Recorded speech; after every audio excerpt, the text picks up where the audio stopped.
Yeah.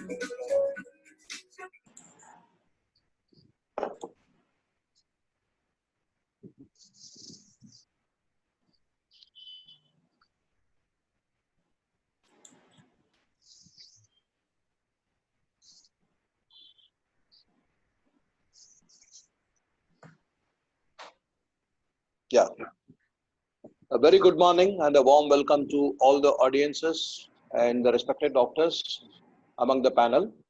And it is our endeavor from Sun Pharma that we are posting lot of webinars in the interest of doctors, especially to service on academically.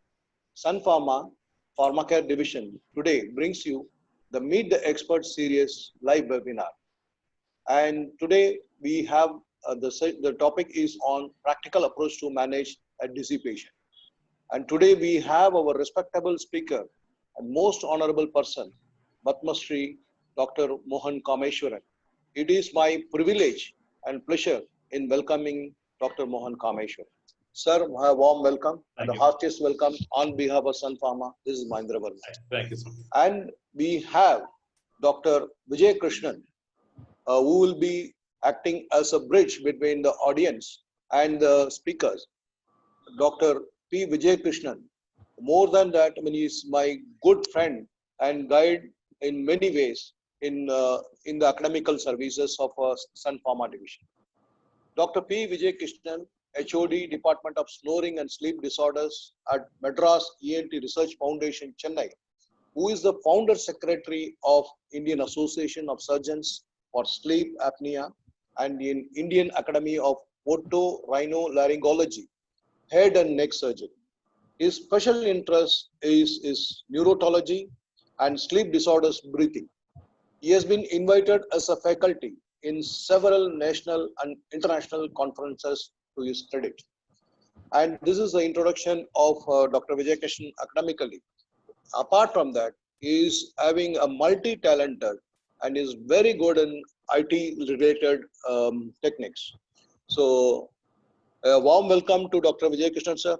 Thank you, sir. Yeah, a warm welcome and thanks for accepting our invitation to conduct this webinar and making one of our dream come true. I mean, to bring Dr. Mohan Kameswaran also in the forum. So thank you very much for that initiative. And before I hand over the session to Mr. Ambrish Sahai, who is our SBU head, I would like to play our 1-minute film of Sun Pharma's brand, that is Beta Word.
Beta is our brand of beta-estine.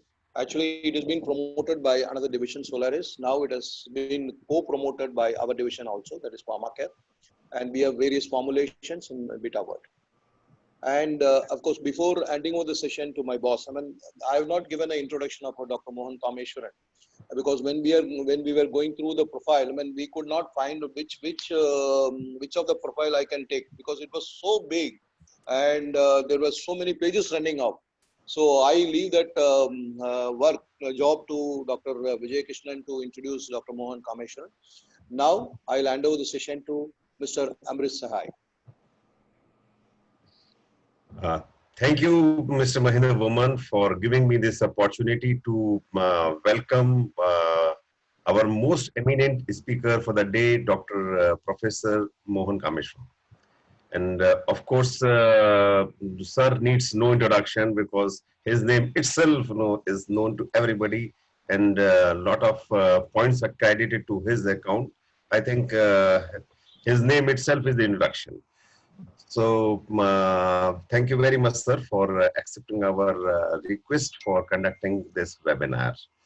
I'm sure during these unprecedented times when there are moments of uncertainty across the country, we are very fortunate to have such kind of webinars and utilizing this time for the best interest for on academic fronts.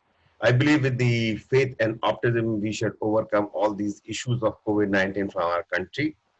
And without further ado, I would now to kickstart our first webinar with Professor Dr. Mohan Kameswaran. With this, I hand over this session to Professor Dr. Vijaya Krishnan. Over to you, sir. Thank you. Dear doctors, I welcome you all to this live webinar session on practical approach in managing dissipation. At the outset, I would like to thank Sun Pharma team for arranging this live webinar in this COVID pandemic situation, and also like to thank Professor Mohan Kameswaran sir for accepting the invitation to deliver this lecture on this important topic. Before going into the topic per se, dear participants, please have a good internet connection as this relay is in HD quality. Be closer to Wi-Fi router if you are connected to Wi-Fi. And if there is any question, type in the box below the video and you can refresh or reload the page if there is any delay. So, okay, fine. So about the topic, I'm sure nobody will be happy to see a patient coming up with giddiness as a last patient at 10 p.m. when you are about to leave the clinic back home, as it is going to take a lot of your time in getting the detailed history and examination. At the same time, it can give you the diagnosis there itself. So managing a dizzy patient is mainly depends upon your clinical knowledge and the clinical approach. So it is my great privilege and honor to introduce today's speaker, our beloved Professor Mohan Kameswaran sir, Chief ENT Surgeon, Director of Madras ENT Research Foundation, Chennai, who is a great orator and neurologist who doesn't need much introduction in this country. He is the recipient of Padma Shri Award and also the prestigious Dr. B.C. Roy Award and many more awards to his credit. He is a pioneer in cochlear implant and brainstem implant surgery in this part of the world. He is mentor for many mentors and has mentored more than 40 centers in India and 7 centers overseas in starting cochlear implant program. And he has over 150 publications in national and international journals to his credit. In a nutshell, I can say he's a kind-hearted human being, more easily reachable, approachable, and more adorable, lovely and a lively teacher in this earth. Over to you, sir. Thank you, Vijay. Thank you for those very kind words. Gentlemen, ladies, it's really a pleasure to be sharing this platform with all of you and to spend the Sunday morning. I can't think of a better way of doing it. As Vijay said, this is a very important topic. Every doctor, whether he's a general practitioner or a physician or an ENT surgeon or a neurologist or even an orthopedic surgeon for that matter, would be seeing patients with complaining of dizziness almost on a regular basis. And, because it is such a complex subject and needs so much of your history taking and spending time with them, it is quite depressing at times. In fact, it's often a cliche that when you see a dizzy patient, you start becoming dizzy at some point of time. So it is it's quite a challenge for the clinician, but it's also a very rewarding exercise because very often you can really do a lot of help for the patient.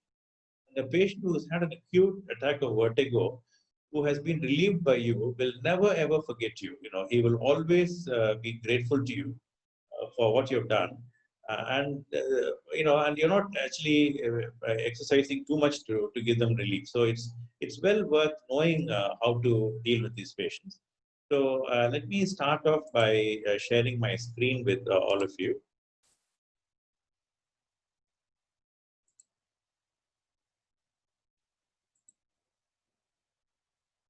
So let's look at a very practical approach, because I don't want to be talking in very great detail about the very complicated investigations which are there available today, going into the nitty-gritty of it. That's not the idea of this talk at all.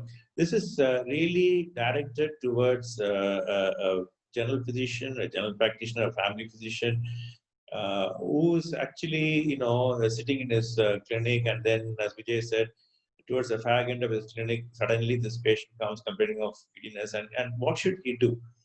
Also, for many young, residents in ENT, neurology, who may not be really interested in this subject, and then who may not be able to avoid the subject. So it's meant as a kind of a general overview of managing these patients. So that's the idea of this talk. So let me apologize, saying it's not going to be a very erudite academic discussion, because this is not the platform for that. So I'm going to start off with some actual patients, whom I have seen, let's say, in the last 3 or 4 months since this lockdown started. And before I go there, let me first, start off with a plea to all of you. We are in a very, very difficult situation now, and the medical profession has been under threat like never before. So please, let me ask you, request you very humbly, all of you, please take care. Personal protection. Be very, very cautious. The disease is rampant now in our country. So every one of you, please take care, because it's so depressing every day to be getting up in the morning and seeing, so-and-so became positive, so-and-so is fighting for his life or her life. So this is almost a daily occurrence now. So medical profession, it's a very noble profession. Most of you have put your neck on the block and you're going and working. But please, all of you, be very, very cautious. So, we get over this crisis with as minimal problems as possible. So now let's look at the clinical scenarios that I have seen, let's say, in the last 4 or 5 months. First, I would start off with the 50-year-old doctor, the lady doctor. And she complained of a sudden vertigo when getting up from bed, and immediately had, spinning rotatory vertigo associated with vomiting. So there was a general panic. Of course, she was rushed to a nearby multi-specialty hospital, where she was given injection prochlorperazine. She settled down with that, but then, her BP was found to be 180 by 90, very high. So immediately, there was a worry whether she was going in for any cardiac event. So she had an ECG, also showed some minimal changes, ischemic changes. Nothing great, but some ischemic changes were there. So she was immediately advised an echo and a CT coronary, which was essentially more or less normal. Her vertigo also settled once the drug started acting, and then she said, I want to go home. And she was discharged against medical advice. As soon as she went home, she phoned me up and she said, I want to see you. I had an acute attack. So I said, okay, come over. So the ENT exam was essentially normal. There was no spontaneous nystagmus. And the hearing also was normal. She had no hearing issues. Neurological examination also was essentially normal. It's normal. And when I checked her BP, it was only 124 over 70. She is not a known hypertensive. And her BP was quite fine. X-ray cervical spines had been done in the other hospital, and it showed very diffuse osteoarthritic changes. Some query whether it was cervical spondylitis was responsible. But anyway, we did a Solveig test. As soon as she came, it was strongly positive on the right side. We'll have a demonstration of that later. And I made a diagnosis of benign paroxysmal positional vertigo. And immediately we did an Epley's maneuver. And like magic, her vertigo immediately settled out. She immediately got up and she said, I'm fine. I'm perfectly fine, doc. Thank you so much. I know I'm all right. So, I like to go home. So I said, okay, fine, go home. In fact, we didn't give her any medication also. We just gave her medicines to take SOS if required. And then she went home without any further medication. I saw her about 10 days after that, and she was absolutely fine. She went back to her practice, started seeing patients the very next day. So that is a classical benign paroxysmal positional vertigo, and how it presents and how it can be quite acute and so on. The second scenario is a 48-year-old nuclear scientist developed a severe vertigo for 4 hours associated with violent vomiting, with tinnitus in the ear, and a feeling of pressure. It was all in the left ear. And he was immediately rushed to the ER, in the hospital of the facility where he was working. Again, ECG was done, echo was normal, X-ray cervical spine also was normal. MRI brain and MR angiogram was then ordered, and it was also normal. Cervical spines showed, MRI showed some significant osteophytes at 3, 4, 5, 6. And the provisional diagnosis of cervical spondylitis with vertebropapillary insufficiency was made in the hospital. ENT consultation was subsequently obtained, and based on his symptoms and then further investigations, a diagnosis of left Meniere's disease or left endolymphatic hydrops was made. And this was based on audiological criteria, vestibular tests, which included videoculography with caloric testing, and this showed a complete canal paresis in the left ear, which meant that the left side vestibular function was totally gone. There was a total failure of vestibular function on the left side. So he was advised medication as well as basically beta histine, 48 milligrams per day, and salt restricted diet, and diuretics for 4 weeks. Vertigo settled, tinnitus was present, but it became less in intensity. And hearing, there was a partial hearing loss of about 30 decibels. Not too bad, just outside the normal.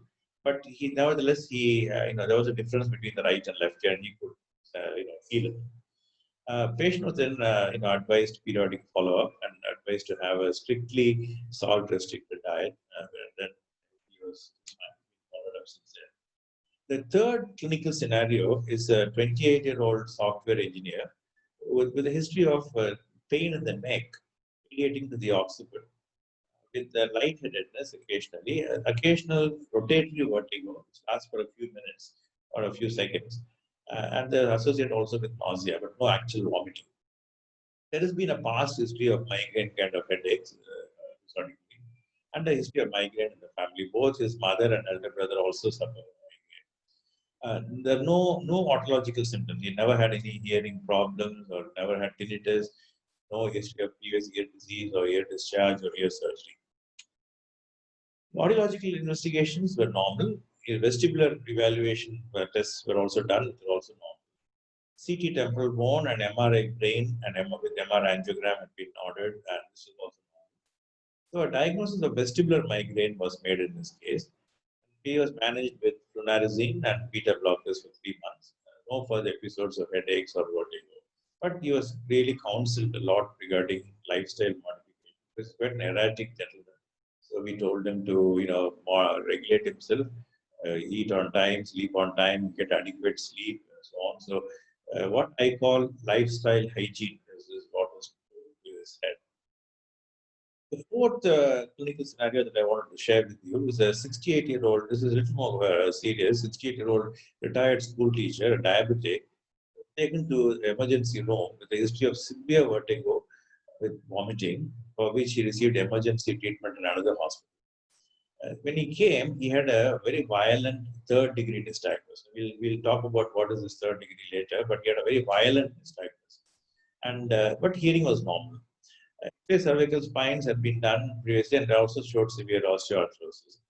And there was a history of recent upper respiratory infection in 2 of his family members. In fact, one of them was suspected to be COVID positive and had a test, but the test was negative, but nevertheless had the symptoms of COVID.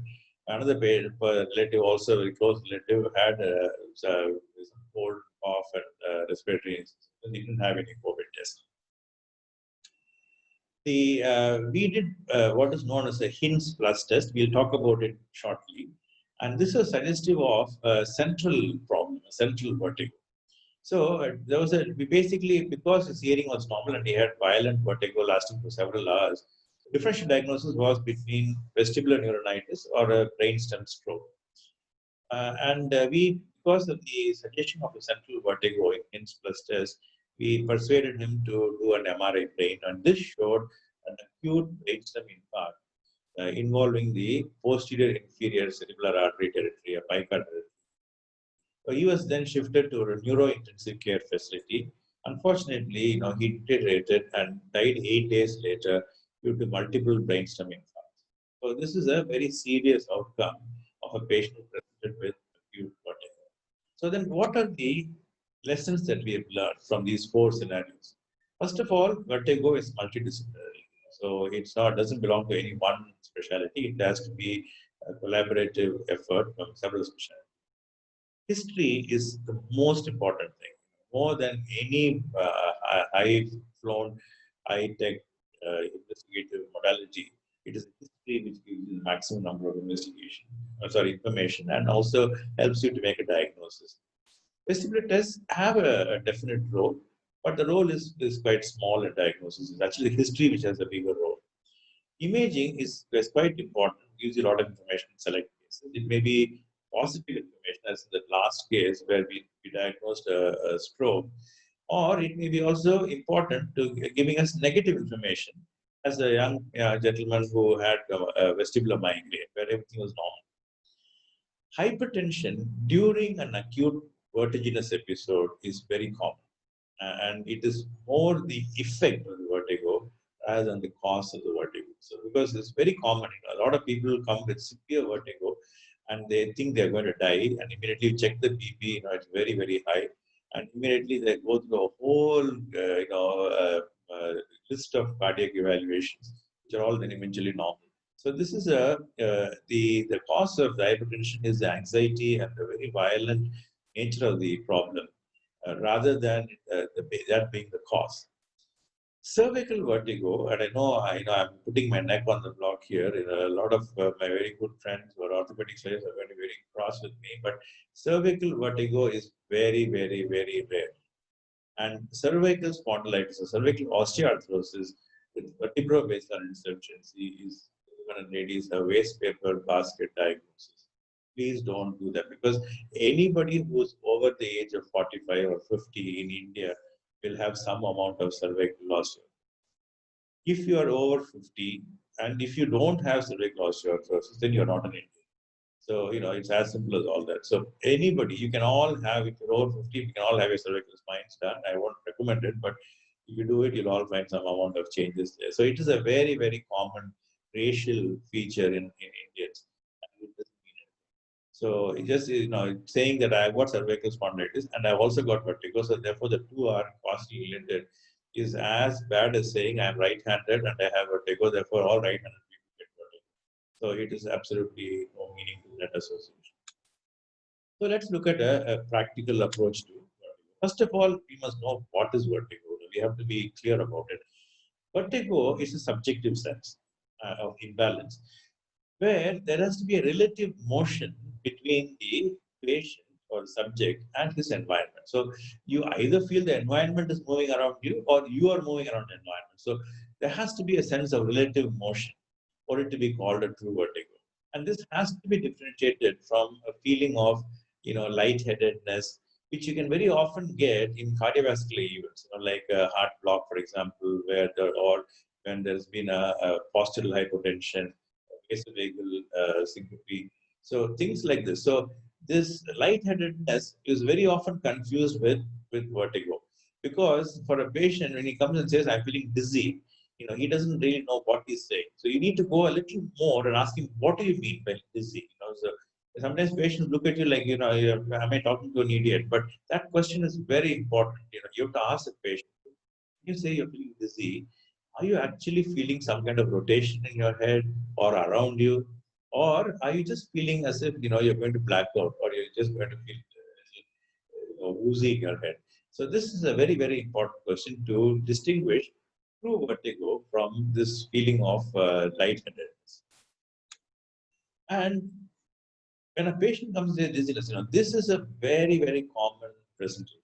In fact, it is a chief complaint in at least 5% of patients who are coming to GP clinics. And it's the third most common major medical symptom reported in general medical clinics, medicine departments. In an acute care setting, it's a chief complaint of dizziness accounts at least for about 4 to 5% of patients who are coming to the emergency as an emergency. So it has various ways of presenting, but it's a very, very common symptoms. Now, amongst the elderly particularly, it's quite high. In fact, somebody even said that, after you cross age of 60, you have more than even chance, more than 50% chance that you will have dizziness, significant vertigo at some point of time. At least 10% of those over the age of 65 will have vertigo at any point of time. And it ranges from, from even 20 to 30% in some cases. Women seem to be particularly prone. They are more disproportionately affected at all ages compared to men. We don't know the reason for it. Now, to understand a little bit about the research, I won't go too much into it, I promise. But essentially, we have three contributors to balance. When you stand erect on 2 feet, there are three things which are keeping us going. One, of course, is our vestibular system, which is a small little organ tucked away inside the temporal bone. And it comprises of two components, a part for hearing, which is the cochlea, and a part for balance. The part for balance, again, has two components. One is known as the vestibule, and the other is a three semicircular canals. So basically, this very, very intricate system is essentially what is keeping us, very important part, keeping us standing erect. The other connections which come to it, other contributions, come from vision, and that's another very important contributor to our balance, and the proprioception or the feeling of our feet on the ground. So these are three main contributors. We also get some input from the brain, the cerebellum, the cortex, and also the extrapyramidal system and reticular formation. Now, all this information is integrated into a data storage system. And then it is sent off to different parts of the body, which are important for keeping us erect. Basically the control of motor skills, the control of posture, control of eye movements, the oculomotor activity, and also the cortical awareness of where we are and how we are in relationship to our environment. So this is a very, very complex arrangement, but very simple, make it very simple. Remember the inner ear, the eye, and the proprioception, along with some contribution, are important for keeping us standing. So therefore, etiology, any one of these can be causing the problem. There's a disruption in any one of these systems, and it involves practically every specialty. You can look at it: renal, endocrine, hematological, autoimmune, orthopedic, psychiatric, CVS, genetic, ocular. So practically, that's why I said it's multi-specialty or multi-system. And the dizziness triangle, basically, we think of neurological disease, which could be either peripheral or central. We'll talk about in a minute, or cardiovascular or cardiopulmonary diseases. Due to medication, sometimes psychological symptoms also can be quite, particularly in times like this when everybody is stressed out. It's very common for vertigo cases to suddenly spurt, and psychiatric disorders. So establishing the cause of vertigo is crucial, because without a diagnosis, trying to treat is like shooting in the dark. So we need to have a working diagnosis for us to be able to give some support or relief to our patients. And a very practical way of looking at it. So if a patient comes to me with vertigo, I know it is vertigo, then immediately I know there are about 5 or 6 conditions which I have to keep in my mind. That's all. That's all that I have to. That's a differential diagnosis in more than 90-95% of these patients. So if I can be sure about these 5 or 6, the vast majority of the cases I have covered. So most common, in order of prevalence, the most common cause of vertigo of a patient coming to your clinic is a benign paroxysmal position. Now this is by far the most common. I would say more than 60, 65, even 70% of patients who come with vertigo to your clinic are going to be having benign paroxysmal position. The second most common cause is, of course, benign paroxysmal position vertigo is a peripheral problem. We all know that it's due to a problem in the inner ear. We'll talk about it in a little bit. The second is a central cause, and that is the migraine of vertigo. It's the most common central cause of vertigo. And it is also quite common, So, particularly in stressful situations and stressful times like this, patients who have a tendency for migraine are very prone to get this migraine as vertigo. So, this is the second most common cause. The third cause is Meniere's disease. And here, of course, it's classical. We'll again elaborate a little bit about it.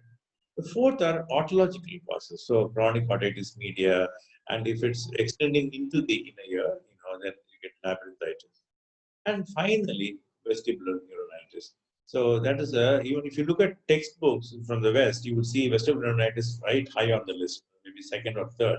But in our situation, it's a very, very uncommon diagnosis. You don't see vestibular neuronitis very often. So what is the things that you're looking for in history? As we always said, history is important, history is important. So please, focus on history. So what is it that we're going to be asking for in history? First, we already asked, is it true vertigo? Is there a sense of rotation or relative motion between the subject and his environment? So this is the first question that you're going to be asking to differentiate true vertigo from a feeling of lightheadedness. The second, of course, is it a central cause or is it a peripheral cause? A central cause, it could be a very serious condition. So this is a second history, and we'll elaborate a little bit in a short while. The third, and this is very important, is it episodic or is it continuous? In other words, is it continuously, is he having vertigo? So many of them, when they have severe vertigo, they will come and say, oh, I've been having vertigo for 2 days, doctor, it's been unrelenting. Now, it may not be unrelenting, so you have to go a little more details. He said, look, you had a violent vertigo. What time was it? It was 10 o'clock in the morning already. When did you recover? Oh, by about 10, 15 I was about, but I was still feeling uncomfortable. Then again, I had another very severe attack at 2 o'clock in the afternoon. So it is episodic. It is not continuous. Even though the patient comes and tells you initially, I've been 2 days continuously having giddiness, what it really means is that it's been an unpleasant experience the last 2 days, but his vertigo has been episodic every few hours or maybe, twice a day or once a day. Is it episodic or continuous? This is very important because if it is episodic, you're looking at more and more into peripheral conditions and very likely to be otological. If you're looking at a continuous vertigo, which is unrelenting and going on and on and on without any abatement, without any stop, and associated with continuous vomiting and things like that, then you're looking at a central cause. So this could be a vestibular neuronitis, or it could be a brainstem stroke, or it could be occasionally, of course, a migraine attack which is lasting for a lot of time. Is it related to posture? Now, this is again a very important question. Ask them again, did you get your vertigo when you're sitting up and eating a breakfast or when you're lying in bed? And if the answer is, oh, only when I was lying in bed, I was fine, doctor, when I had my breakfast and I went to bed and then immediately I had this vertigo. And again, when I bend down or when I look up, I get vertigo. Now, that is benign paroxysmal. So, posture and relationship to posture is again a very important condition. Occasionally, true cervical vertigo may cause also relationship to posture. And there is a very rare condition called vestibular paroxysmia, which is a central condition now, actually, which is also related to posture, but that's very rare. So, practically speaking, if somebody comes and says, I'm having vertigo when bending down, or when I'm suddenly turning my head, or when I'm lying down, that is very, very suggestive of benign paroxysmal vertigo. True cervical vertigo, as I already said, is very, very rare. Usually follows whiplash injuries and so on. And it's a very, very rare condition. So we don't have to worry too much about this. Usually very typical. Road traffic accident, whiplash injury. A week, 10 days later, they develop vertigo and their neck movement. So next is, what is the probable etiology? Now, all these questions will give you a clue. So this question that you've asked so far, starts giving you an idea about what is a possible etiology. The duration of attacks, again, is very important. If it is just a few seconds, all right, I'm just having a vertigo, unpleasant, and suddenly I become all right. Now, that is typical of benign paroxysmal positional vertigo. Also in vestibular paroxysmia. If it is lasting for a few hours, 30 minutes to 1 hour to 2 hours or 3 hours, now that is more likely to be Meniere's disease. And if it is continuously going on, for unrelenting and not at all stopping for hours on end, that could be either a migraine, which is very likely, very very severe attack, or it could be vestibular neuritis, or a very serious condition like a brainstem stroke. So continuous unabated, vertigo which is going on for hours is a very, very serious then the precipitating and relieving factor. So as I already said, is certain posture related, which is aggravating the problem, and if I correct the posture, if I'm lying down, I get vertigo, I sit up, I don't get vertigo. That is again a very strong condition. In many years, usually the precipitating factors could be either stress, it could be causing it, or in situations where they've had a very high salt-containing meal, some of them may have a very clear association with that. Again, stress is another precipitating factor in migraine as vertigo. So these are all some of the clues that you might get.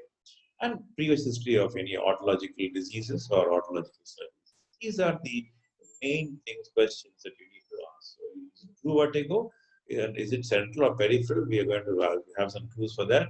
Is it episodic or is it a continuous vertigo? Because if it's continuous, it's a very serious condition. Is it related to posture?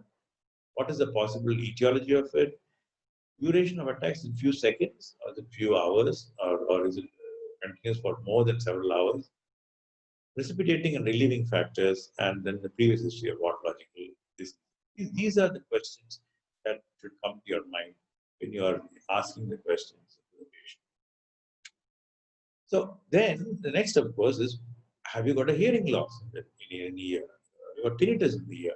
So if there is any autological symptom of hearing loss or tinnitus, then think of Meniere's disease or a chronic otitis media with complications, labyrinthitis, or any previous ear disease or surgeries. Think about otosclerosis, which can affect the inner ear, or a secondary Meniere's disease, what we call a secondary endolymphatic hydrops, which is Meniere's syndrome, and where you have Meniere's-like picture, but you have the syndrome. So what is this Meniere's-like picture? Now, these are patients who have a feeling of ear block, and then after this feeling of ear block, a feeling of ear pressure, and then the tinnitus becomes very roaring or it changes its character. If they already have tinnitus, the character of the tinnitus will change, and they know that they're going to get an attack. And then they have this violent vertigo, which may last for 30 minutes, 20 minutes, 1 hour, 2 hours, associated with violent vomiting. So these are the classical presentations of an endolymphatic hydrops or Meniere's. When there's no hearing loss at all, a patient says, no, I had vertigo, yes, severe vertigo, but no tinnitus, no hearing loss, nothing at all. Then think about a BPPV, think about migraine as vertigo or vestibular neuritis. So these are the conditions where there's no associated hearing loss. So practically asking them about hearing loss will straight away differentiate the conditions which are coming from the ear, from the conditions which are coming from central origin, and also occasionally an autological condition which has no involvement of the cochlea like BPPV. The associated symptoms become very important. As I said, deafness or hearing loss, oral fullness, tinnitus, all these are features of Meniere's. Any motor or sensory disturbances, this would seem to suggest a possibility of a central cause. Diplopia, dysarthria, these are all possibilities again of central cause. Things like multiple sclerosis, visual disturbances, seizures, because vertigo, don't forget, can be the aura for seizure. So that was the other thing that you need to ask about, dyspnea and palpitation. Medical history also is important. So are you a diabetic? Have they got anemia, orthostatic hypotension, atherosclerosis, any cardiac problems, any previous history, have you got a heart block, any previous MI, any history of alcoholism, is it psychogenic? So so these are the associated symptoms that you need to be asking. So vertigo, as you said, could be peripheral or central. Fortunately for us, more than 90% of patients who come to you with vertigo are going to be having a peripheral cause. Very, very rarely is it to be a central cause. Now, the peripheral cause is usually classical because you can pick it up. It is acute, it is unprecipitated. It's a very short-lived episode of vertigo. It is episodic usually, and is usually associated with nausea and vomiting. And there's often an associated autological symptom. Whereas central vertigo is very insidious. It doesn't come suddenly. It's very, very gradual, progressive, protracted, often associated with gait and unsteadiness, tending to be unsteady, walking, stumbling, or falling to one side. And brainstem and cerebellar symptoms, there are 4 Ds that we always think about. One is diplopia, dysphagia, dysarthria or difficulty in talking, and finally dysmetria or clumsiness of movements. They tend to drop objects, trying to reach an object either overreach or underreach. So this is dysmetria. So 4 Ds, if you can keep in your mind. So basically diplopia or double vision, dysphagia, difficulty in swallowing, dysarthria or difficulty in talking, and dysmetria or clumsiness or uncoordinated movements. So basically differentiate central and peripheral vertigo. Imbalance in central vertigo is usually severe and it's constant, continuous. Peripheral vertigo is mainly episodic and it is usually mild to moderate. Of course, you can get severe vertigo and peripheral vertigo also, but generally, neurological symptoms are usual in central vertigo, very, very rare in peripheral vertigo. In nystagmus, if the patient has a nystagmus, it's a very, very important sign for you to elicit. So if the nystagmus is direction changing, that means if you look to the right, he has a right beating nystagmus, and if he to the left, it's got a left beating nystagmus. This is direction changing. That is almost always pathognomonic of a central cause for vertigo. Whereas if it is unidirectional, only one side, whether you look to the right or left, it's always one side, right beating nystagmus. And it also decreases with eye fixation. If the patient has a severe nystagmus, you tell him, look at my finger, and the nystagmus comes down. That is very, very typical of a peripheral cause for nystagmus. Hearing loss is very rare in central vertigo, except in a very few situations we talk about it. But very, very common in a peripheral vertigo because it's invariably autological in origin. And nausea is, very typical of a peripheral vertigo. In central vertigo, not very classical. Sometimes they may have no nausea at all. Sometimes very slight nausea, but violent nausea and vomiting in central vertigo is very, very unusual. If it is present, it's very serious, very uncommon. And central compensation happens rapidly in a peripheral vertigo. Now, there's always something called as a cerebellar clamp. That is, if somebody is having a very violent vertigo, if I completely cut off one labyrinth, the patient will have violent vertigo. Let's say I do a surgery, I cut off the vestibular nerve on that side. This patient will have violent vertigo, vomiting, and so on. But 3 to 4 weeks later, he'll be absolutely fine. He'll have no vertigo. He'll be walking around as if nothing happened. And all this will be forgotten for him. And that's not because the compensation has become complete, but the cerebellum immediately, the cerebellum, the brainstem actually put a clamp on the affected side and allow the other side to compensate, central compensation. So this is the reason why in peripheral vertigo compensation is very common, whereas in central vertigo it may not happen very easily. So this is a simple chart. Now, if you have a nystagmus, you ask him to look to the left or to the right. The nystagmus is the same whether he looks to the left or right. If he goes to the left, it's left beating nystagmus. Goes to the right, it's right beating nystagmus. Both are quite severe. Now, that is a typical central nystagmus. In the peripheral nystagmus, let's look at a left beating nystagmus. Now, when you say left beating nystagmus, the quick component is to the left. The slow component is to the right. But remember, this is actually a bad nomenclature because the quick component is not the actual nystagmus, it's a corrective component. The slow component is the actual nystagmus or the skewed deviation of the eye. So let me say that I have a left ear problem, a left labyrinthine dysfunction. My eye tends to gravitate to the side which is affected, so towards my side, left side. The correction is to the right. So when I have a one-sided problem, the nystagmus is always tending to be to the opposite side. So because the corrective component is the side which you are looking at and naming it, but the deviation is to the affected side. So the left mid nystagmus means that there is a quick component which is seen to the left, because that's what we see quickly. You know, when we look at the eye, we look at the quick component movement. That's why we have named it after that, but it's the wrong nomenclature.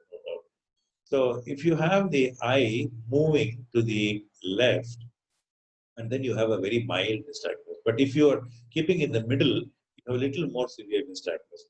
And moving into the opposite side, that is to the right side, in this case, the nystagmus becomes very, very severe. Now that will tell you that this is a left mid nystagmus. And these are the grades, 1, 2, 3. Now this is the indication that you have varying degrees of nystagmus on varying eye positions. And this is very typical of a peripheral nystagmus. So when you're doing a clinical examination for a patient comes to my clinic, and how do I examine him?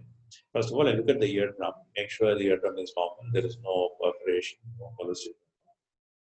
Then we do a neurological examination. Particularly, make sure you are examining the higher cranial and all the higher functions, cranial nerves, vestibulo-ocular and vestibulo-spinal function.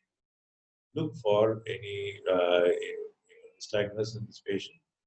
Whether it's spontaneous, whether it is gaze-induced to the right or left, and also, whether there is any difficulty with the spinal system. We do a Romberg's and Unterberger's test. So these are all simple tests that you can do in the clinic when the patient walks in. The tuning fork test also is very helpful, because normally when you strike the tuning fork cable in the middle of the head, it should be heard equally on both sides. If it's heard to one side or the other, then there is a serious problem. Either that side, other side is got no hearing and therefore it's getting heard to the other side, or it's getting deviated to a side where there's already a problem with the conductive hearing. So when you're doing the clinical examination, look also for cranial nerves and particularly the visual fields, whether the pupil reflexes are equal, and for the facial sensation, and also for the movement and motor and sensory component, and particularly look for gait. Ask the patient to walk a little bit, make sure he's walking well, he's staggering, and then you can even increase the intensity of the test by asking him to walk with his eye closed, and that will even exaggerate any latent tendency. Always do a positional testing, and we'll come to that in a minute. How do we do that? And do it without fixation. So this is very important. As I said, more than 60% of patients are going to come to your clinic are going to have benign paroxysm positional working, and this is the test which will diagnose and clinch the diagnosis for you. Then head impulse test also we'll have a brief video to tell you what it is. And if the vertigo is protracted, if it is continuous for a long time, then it's very essential to do what is known as an Hinds plus test. That also I will explain to you in a very short time. Check the BP of the patient, as I said, very high at the time of an acute attack. Check the curve. So what is this Hinds plus test? It's a bedside test.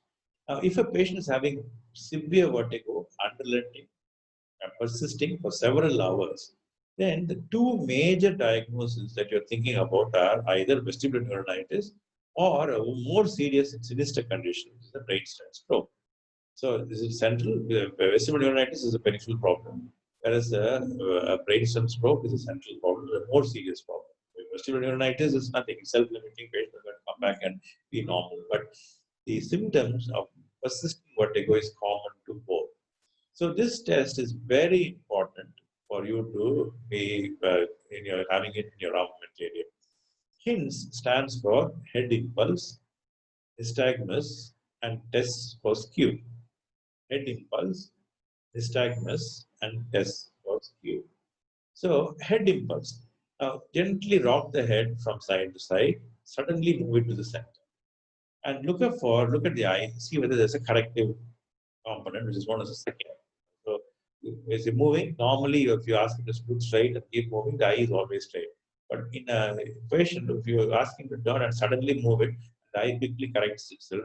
That is known as a second. And that tells you that this is a peripheral problem. The counterintuitive, that if you're having a positive head impulse, it's not a bad thing. It's a clear good thing. It's a peripheral problem, and particularly in a patient with persisting vertigo. Nystagmus, we already talked about it. So is the nystagmus spontaneous? That means we're just looking also is having nystagmus. Or is it gaze-induced? Looking to the right or left produces nystagmus. The direction changing, which means looking to the right, it is right beating nystagmus, and look to the left, it's left beating nystagmus. That is the central problem. Whereas if it is unidirectional, whether I look to the right or left, I have a one-sided nystagmus.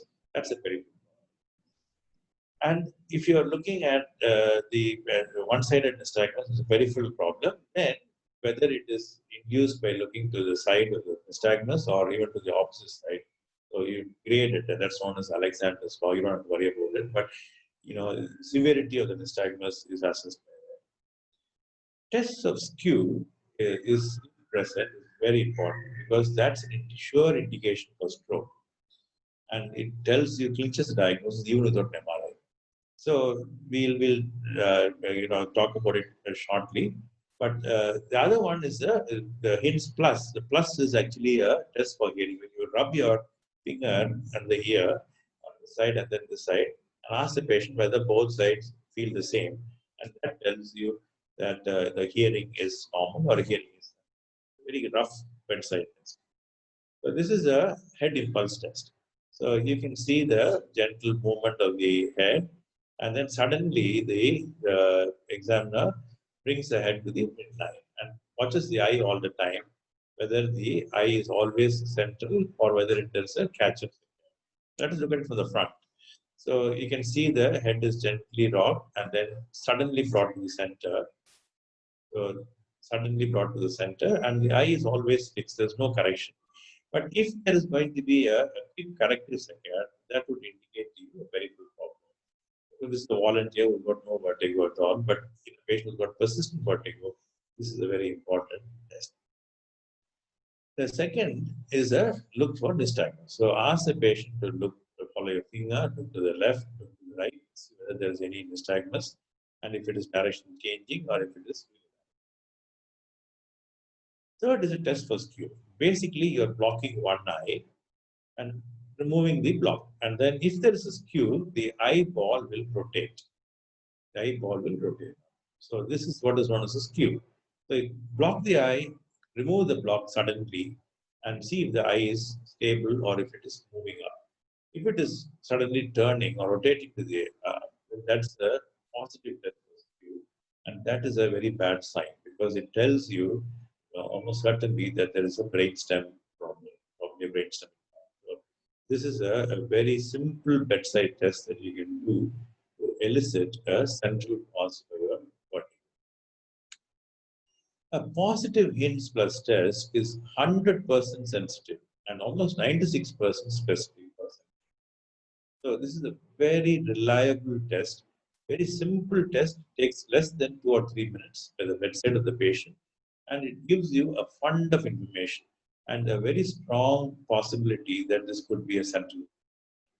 And then after that, of course, you're going to confirm it with investigation.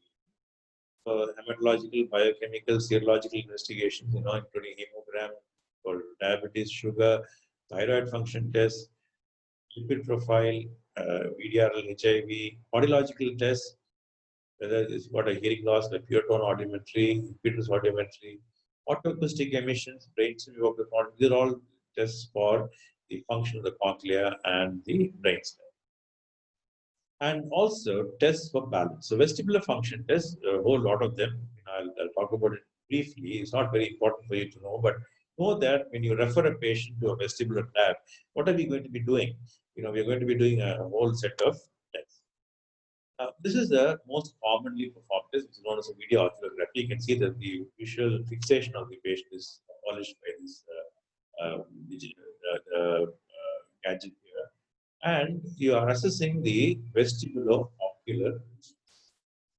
You can also combine it with caloric tests in both ears, and this will assess the horizontal semicircular phenomenon, superior vestibular. So basically, this video oculography is the most commonly performed test. It's combined with the caloric test, and it assesses the vestibulo-ocular reflex and the superior vestibular. It does not, mind you, assess the vestibular spinal system. The system is going down. very, very important for, again, for maintaining the posture. That's one of the big negative points about this. And as we already said, eye movements can be assessed by this gadget also. This is various types of nystagmus. We already talked about spontaneous nystagmus, gaze nystagmus. You can also check the other eye movements, saccades. We already talked about the corrective saccade, but saccade is a big movement of the eye to focus objects onto the fovea of the retina. So if you're moving away from the visual field, then quickly your eye makes a correction. So once again, the object is back onto the retina into the fovea. So this is what is known as a saccade. It's a quick movement. Whereas a smooth pursuit system is a very, you're slowly following an object, gradually moving, and that's a smooth pursuit system. This is again a cerebellar function. An optokinetic system is when you have a rapid movement, like for example, a train is passing and you're watching the train, so quickly your eye is moving. Now that's optokinetic movement of the eye. So each one of them is a very specific function, which is designed to assess a certain part of the brainstem function. So these are all the tests, all the charts come out. Going to that. The other test, which is usually asked for, is what is known as a vestibular evoked myogenic potential. Here, interestingly, you are assessing the vestibular system by evoking with a sound. And this is because, in the vestibular system, as I said, there's all semicircular canals and there's a vestibule. And the vestibule, semicircular canals are looking at angular velocity and angular acceleration. So if you're rotating, turning, then the semicircular canals is what is assessing the movement of the air. But if you are static position, then there are two small little organs there, known as the utricle and the saccule, which is assessing the balance system when you are stationary, when you are static. Of this, the utricle will assess when you are moving in an anteroposterior direction.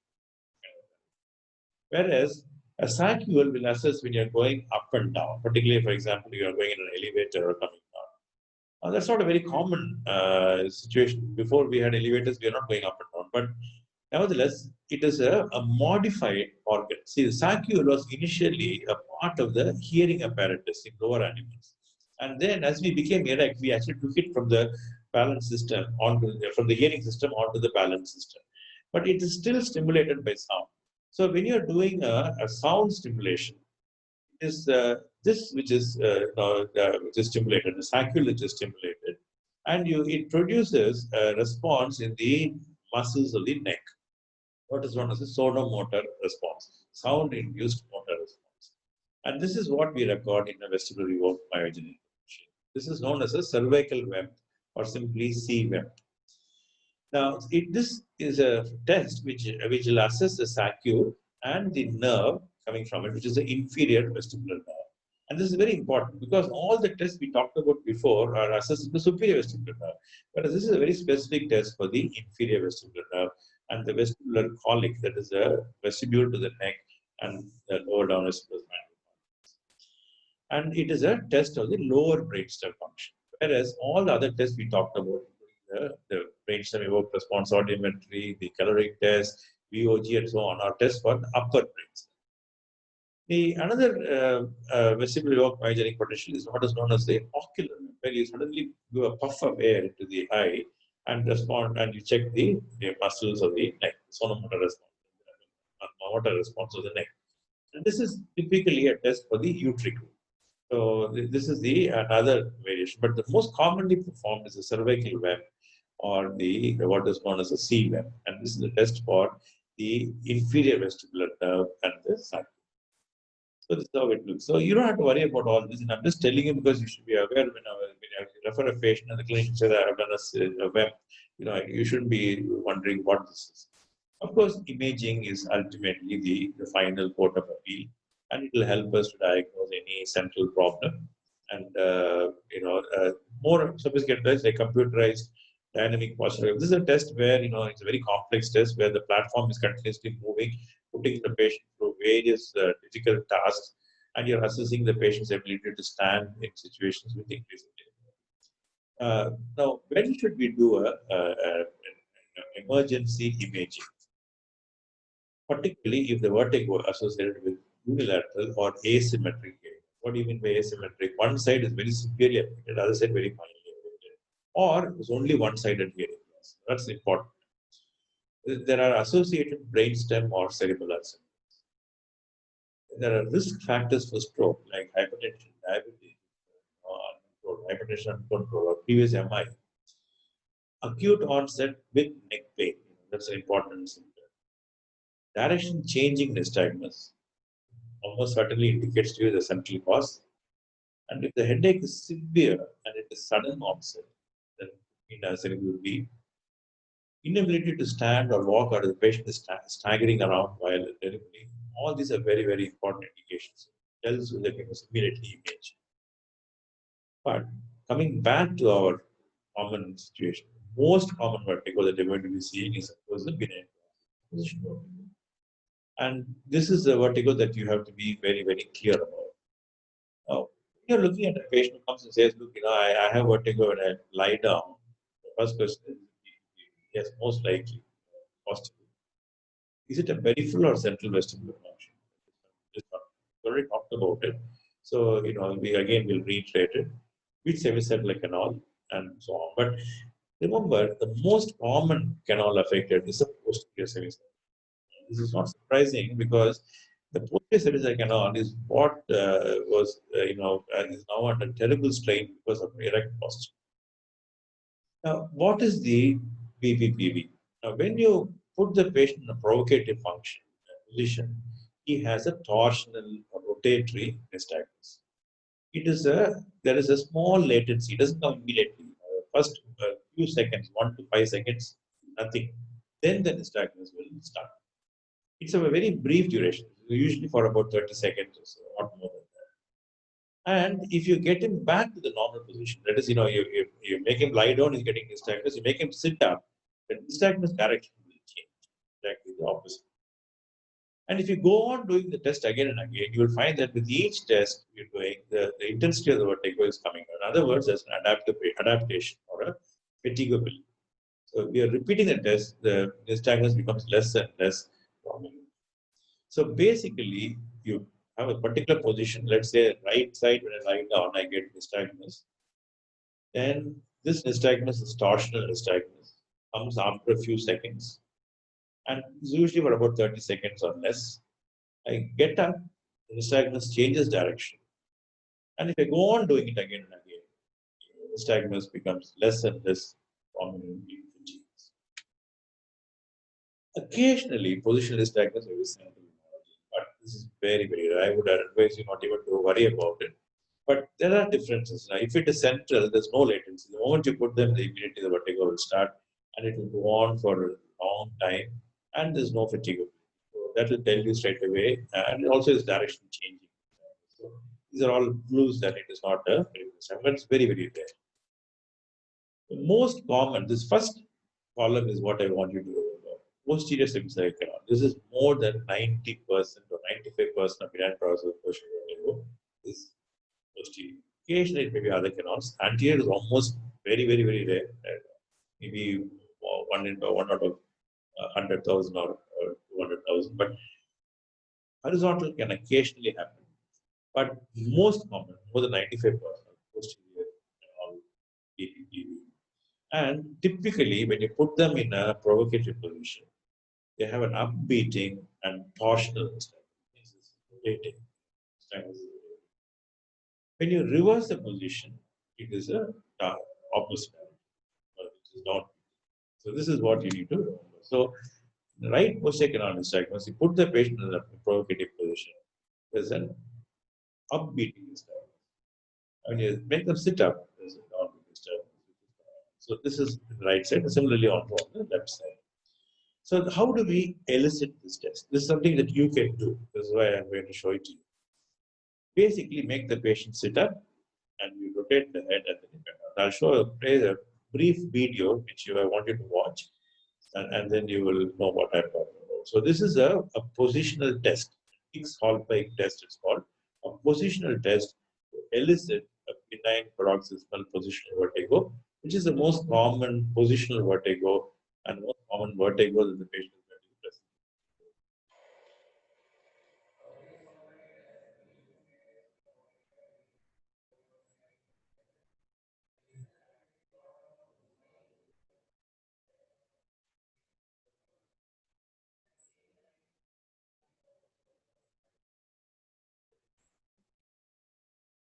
And again, play there.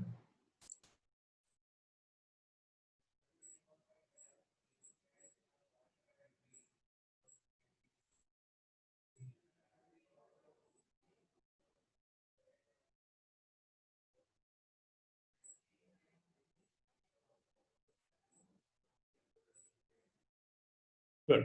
So that is a very simple test to do on the bedside. Now, if you're positive, if you've done that and the patient gets severe vertigo and some nystagmus also, which you're seeing partial nystagmus, now you know that this is a positive result. Then what do? You have to correct it. So this is the correction.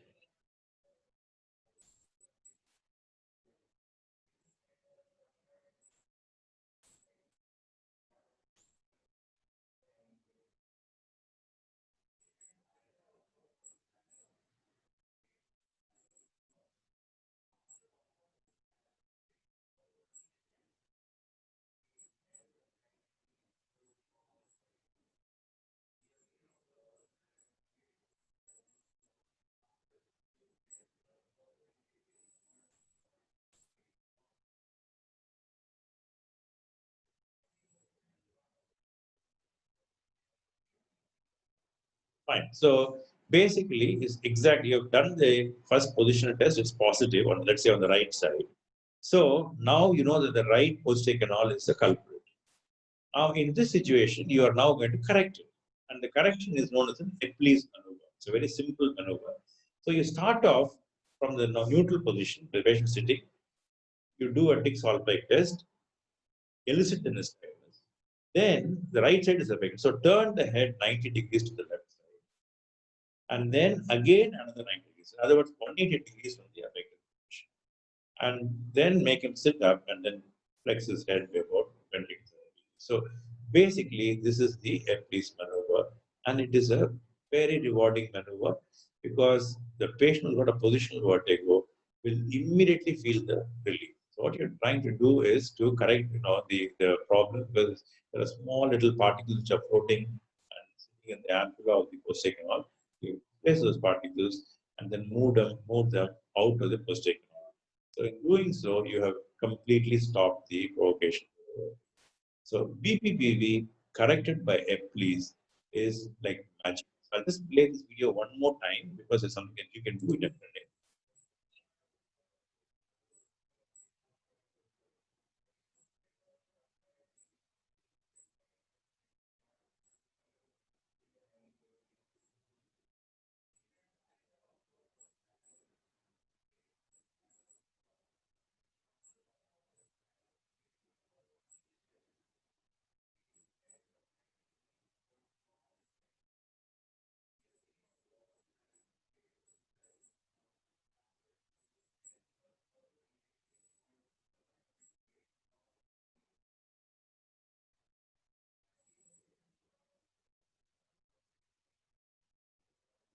Okay. So this is the Epley's maneuver, and it is a rewarding maneuver. The patient will immediately tell you, "I'm fine, doctor. No more vertigo.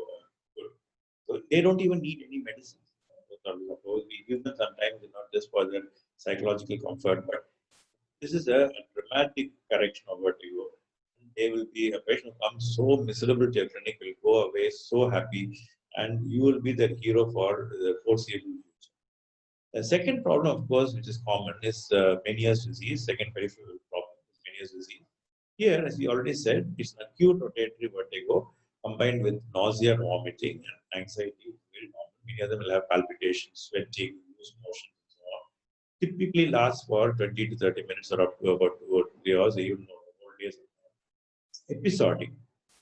And there is a low tone or a tinnitus, which is, very rushing or roaring tinnitus, hearing loss, and a feeling of fullness of the affected ear.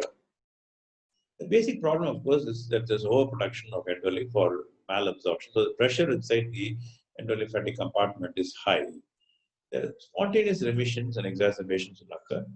And after a long time, if you follow up a patient, initially it's unilateral, but if you follow up long enough, both ears will be affected in about a third to half of the patients. Diagnosis is by test for hearing, which will show you a hearing loss. You also see some more sophisticated tests for input worry about it. You will also find that the scans are all normal, and the vestibular evaluation will show that that side labyrinth is not. So basically, both the cochlea and the labyrinth are both affected.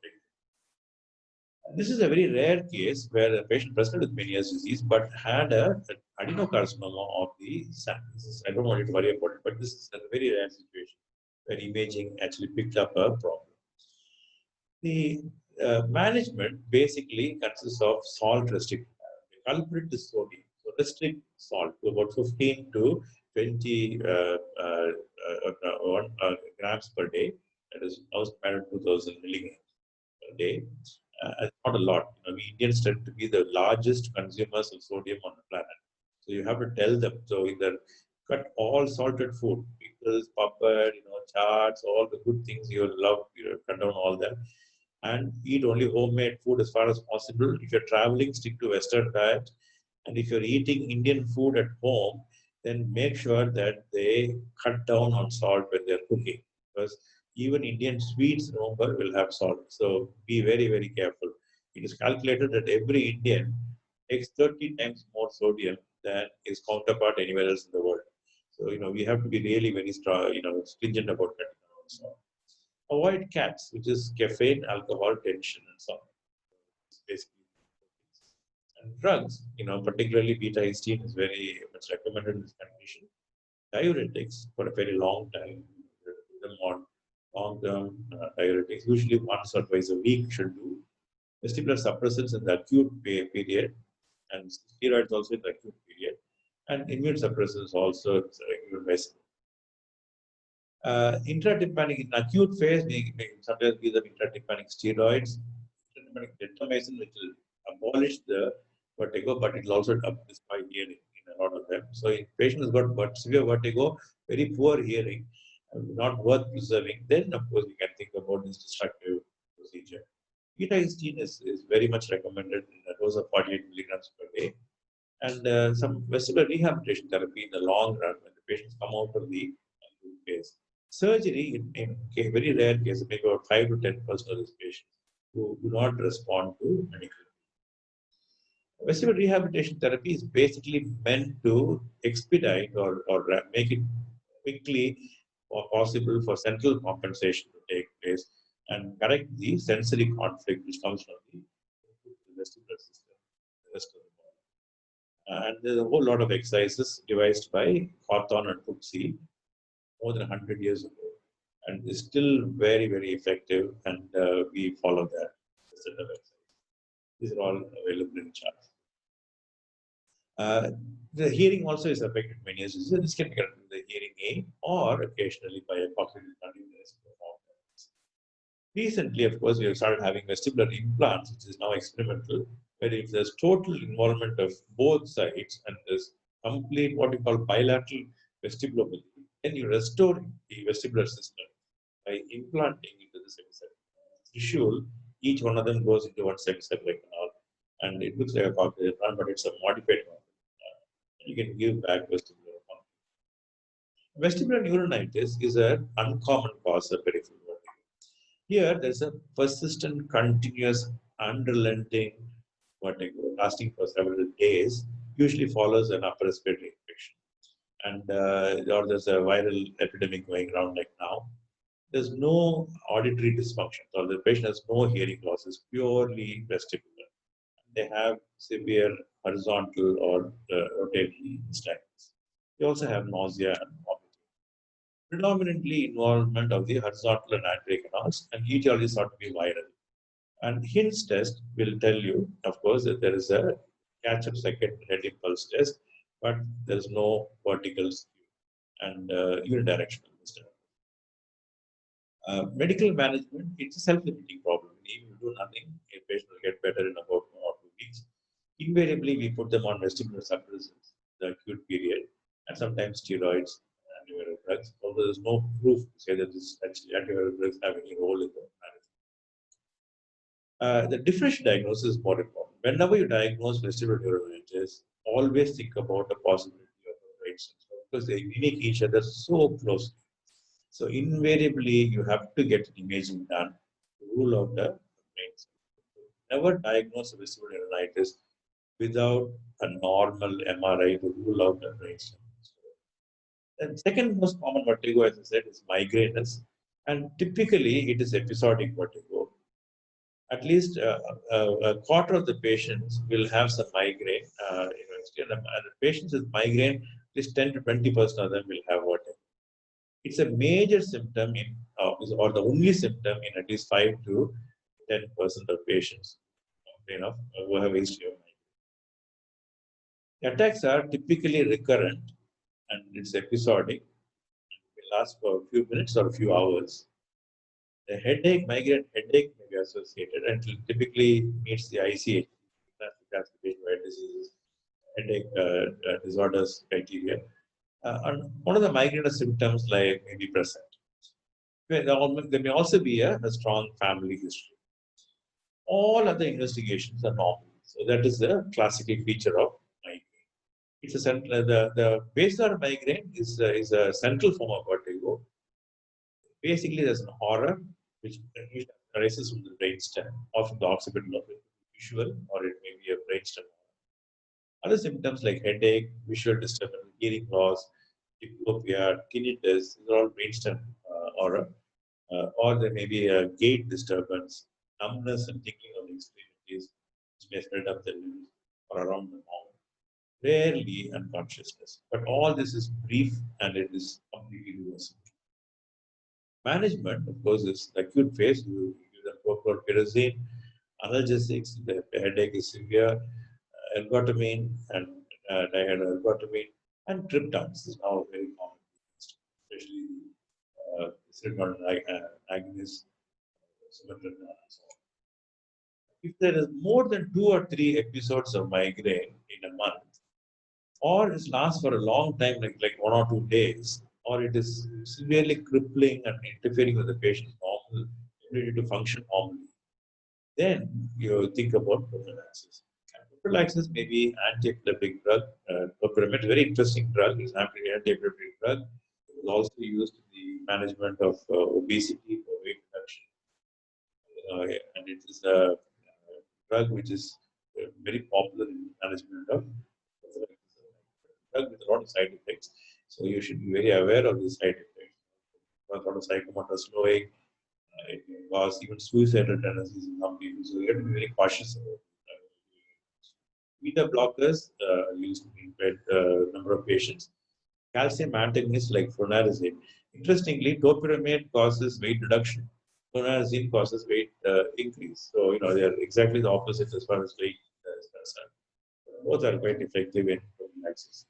Amitriptyline, noramitriptyline, drugs, particularly lifestyle. What I said, lifestyle hygiene.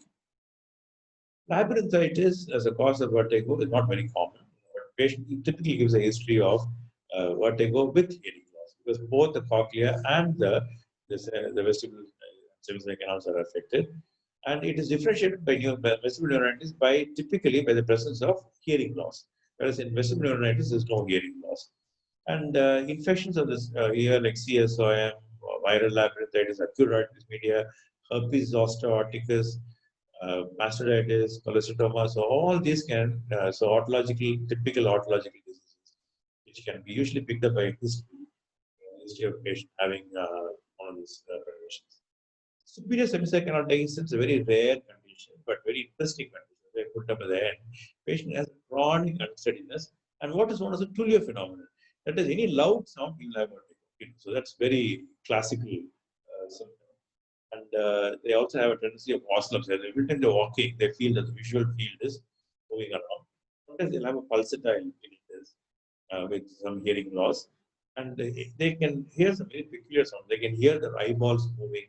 When they're walking, they can feel the feet touching the ground. So the hearing is heightened so that they can pick up even their own body sounds. Very interesting.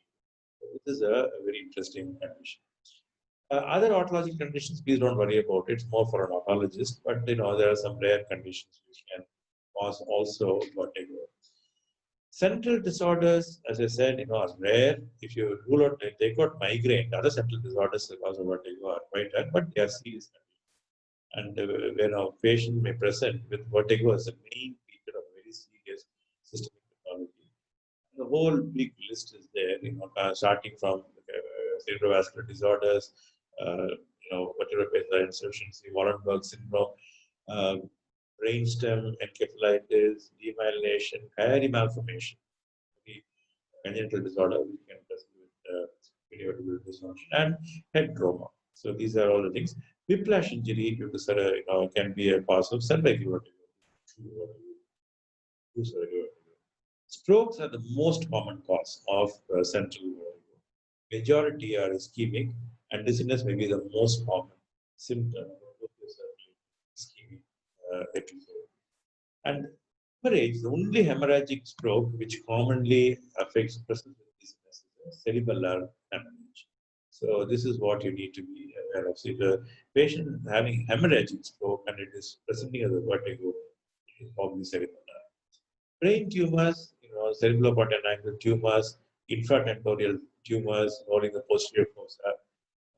This is a typical vestibular schwannoma, or you call an acoustic neuroma. See the same here. Sometimes, they can, although they're very rare because they're slow growing, there's a lot of time for adaptation. So patient may not have what. Occasionally, maybe sudden enlargement due to an acid arachnoid cyst or hemorrhage into the tumor, they may present with intracranial complications of auditing, so CSOM going intracranially, can also present with multiple sclerosis. In fact, is a very interesting condition which presents in a number of patients with typically they have other associated symptoms. And one of the classical symptoms is the so-called internuclear ophthalmoplegia. Here, you're asking the patient to look to the left. The left eye moves, the right eye is not moving, but it starts throwing up a or kind of a irregular nystagmus-like movement. So the right eye keeps oscillating.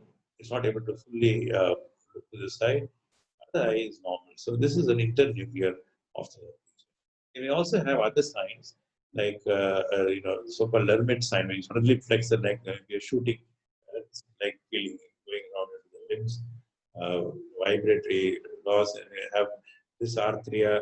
So these are all some of the symptoms they present with. MRI, of course, is diagnostic with plaques, which may involve the vestibular cochlear nerve root entries.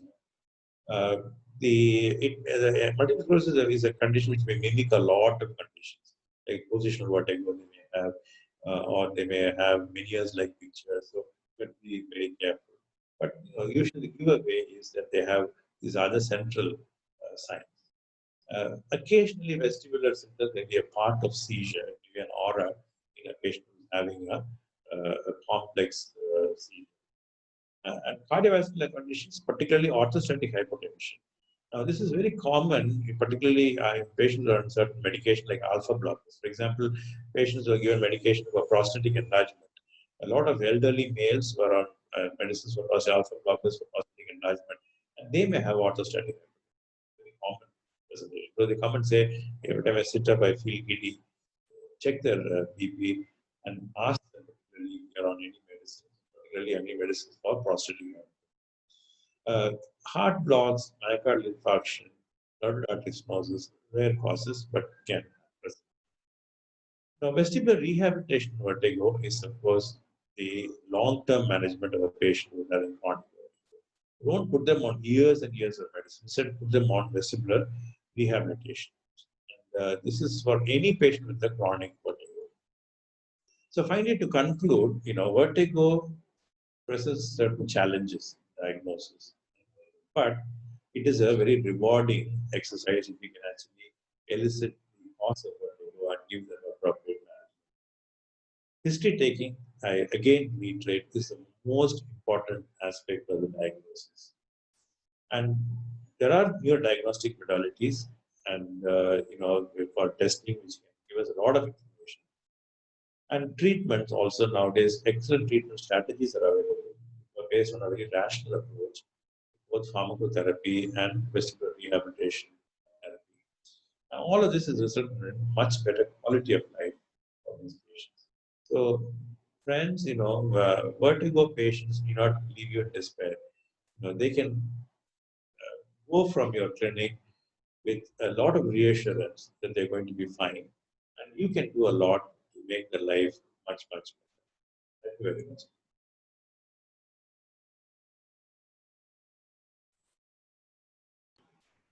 Thank you, sir, for the brief lecture. At the same time, we have covered the entire topic and made the topic more practical and interesting. Almost more than 1,800 viewers are there online, and so many questions are over there.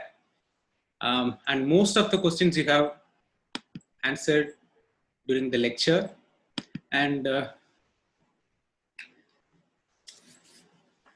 few questions I would like to put it across. Like, what is Dr. Meenakshi Sundaram so asking, what's the role of WEMP in day-to-day practice? Yeah, WEMP is actually, you can, let me put it like this. If WEMP is positive, if you elicit a WEMP, it's very helpful.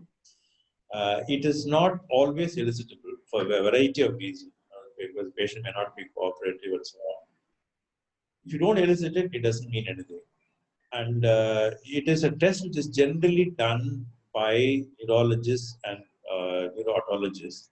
So for a general practitioner, it's not very important. I don't think you should worry too much about it. But if it is a positive WEMP, then it gives you a lot of information. Because the cervical WEMP is present and it shows that there is an asymmetry between both sides. That is a very helpful test for the inferior vestibular nerve or the vestibulo-colic reflex. So it is the only test for the lower part of the brainstem. Very helpful test, provided it's elicited. But in a number of patients, it may not be elicited because the patients may not be cooperative. You need the patients to cooperate. Yes, sir. So Dr. Hiralal is asking about the role of injection streptomycin-induced vertigo. Will it subside after stopping the medicine, and how long it will take? Yeah, very good question. Streptomycin is particularly ototoxic. It's a drug which affects both the cochlea and the vestibule. And of course, the predominant symptom, the acute phase, is vertigo. They'll have vestibular symptoms. But don't forget, they will also go in for a progressive or even a sudden cochlear loss. In other words, a hearing loss also. The hearing loss may be spread out over several months, or it may happen suddenly. The vertigo, the moment you stop the drug, the vertigo will settle. But it takes a few weeks. Usually it takes about a month. And this is because of central compensation. And it takes, the younger they are, the quicker the compensation. Older people will take a little longer for compensation. What will not correct is a hearing loss. The hearing loss tends to be progressive, may happen for even several months or years. And they may need assistance either in the form of a hearing aid or maybe also need a hearing aid. What is distressing about streptomycin-induced toxicity is its bilateral. Bilateral vestibulopathy is a very distressing condition. When both vestibules are affected, it's very distressing because these patients have no information at all from the inner ear. And they will tend to have what is known as an oscillopsia. That is, when they're walking, the whole field will be moving up and down. Imagine walking and the whole world is moving up and down, up and down. Very distressing condition. Fortunately, majority of them, I would say about 75 to 80% of them would recover in about a month's time. There will be 15 to 20% of these patients who have chronic vestibular. And that is a very distressing. And these are the patients who are now, we take up for things like vestibular implants. Now, but that is quite a complicated surgery. But that is reserved for people who have chronic vestibular involvement of both sides. Streptomycin is usually as well. Okay. So related to that, he has asked, one of his patients is getting giddiness while traveling in a lift, and he is asking after listening to a lecture whether the WEMP will help in Yes. getting into the diagnosis. It's a very good thing. See, it may not be true vertigo. It may be also claustrophobia. You You have to rule that out. So some of them may have claustrophobia. Some people hate going in lifts. They would rather Exactly. walk up 10 stories, than go in a lift. And that is claustrophobia. Not truly vertigo. But certainly, you can do a cervical web. So that's a very specific test for SACU. And if it is normal, you can reassure him and tell him that it is not really and they can be counseled for the phobia. So that is a good way of assessing. So one more couple of questions related to that. What is the chance of hysteric vertigo, and how will you differentiate from malingering giddiness? It's a very good question. Not easy at all. I can tell you that there's a lot of psychogenic causes of vertigo. I have not touched upon it, but there is a good number of them. And in a period of stress like this, you will suddenly see a lot of this happening. Stress will aggravate a lot of conditions giving rise to vertigo. One is Meniere's disease. Stress will aggravate migraine as vertigo, and also in psychogenic causes. But then, usually, an astute clinician, when you get in the history, you will get some subtle hints. The body language is, but it's difficult, very difficult, and you may need professional help from a psychiatrist to actually differentiate. So if you're in doubt, don't hesitate. I send them myself a lot of patients, and you get further evaluation down. They have much more patients than me, and they will get into a very detailed history. And surprisingly, I've had a very interesting situations. I had one patient who was brought to me on a piled up like a snail, severely vertigo and all that. And so, we became injection prochlorperazine and this, that, nothing happened. And finally, something told me, that something is not fitting in with anything. So, imaging was normal. I sent him to a psychiatric colleague to assessment. And sure enough, the history was that he had lost his son in a road traffic accident a month ago. That history we couldn't get. He didn't tell us that at all. The psychiatrist, he went there, and then, he had a session with him and put on medication and counseling. And I saw him about 2 weeks later, happy, walking, coming in as if nothing happened. So it taught me an important lesson. Psychiatric colleagues have been very helpful. But usually you get a clue because it doesn't fit in with any of those other things that you are looking. Okay, so Dr. Srimandir is asking, sometimes it is very difficult to differentiate syncopal attacks with vertigo. Any clinical practical points to differentiate in outpatient setup? Yeah, syncope is always short-lived, and it's a feeling of lightheadedness or blacking out. Whereas in vertigo, there is a sense of rotation. The patient never loses consciousness. So basically, these are two big differences. And invariably, the patient, when once is, put him on a horizontal position, is up and about. So the difference is in the history, the history of whether it's just a blacking out or whether it's rotation, and whether there's a loss of consciousness, brief period, even a few seconds, that will be more in favor of this. Thanks. So a couple of questions about on medication aspect. Dr. Thangavelu is asking, what's the maximum dosage of beta-histine we can prescribe? Yeah, that's a good question. Let me tell you my preference. My preference is 48 milligrams. There are reports twice that amount, thrice that amount, 10 times that amount, in certain European literature. I don't think our Indian patients will tolerate very big doses. Many of them will say, I end up with severe gastritis and all sorts of things. So 48 milligrams is a good dose, is a reasonable dose, and that's a recommended dose followed by majority of people in the world. So Dr. Kumar is asking, can BPP be controlled with drugs? It can, because it's a self-limiting condition. Even with no drugs, it will be controlled. You leave them alone for 3 or 4 weeks, they'll be fine. But why make them suffer when you can correct it in a moment? So that's the point. So if you do this please in your clinic, it just takes 5 minutes, and there's so much of relief for the patient, and they're so grateful. So drugs are secondary. Much more important is to correct the problem by any means. And Dr. Sapna, she is asking, Dixcalpic test wherein patient complains of giddiness but no nystagmus. What's the inference? And nystagmus on getting upright, what's the inference? Oh, very good questions again. See, if the patient is subjective, if he is complaining of, you do the test, but the patient says, oh, I'm feeling giddy, but he's not having nystagmus. It's just a milder form. That's all. Still, it is, you consider it as a positive view.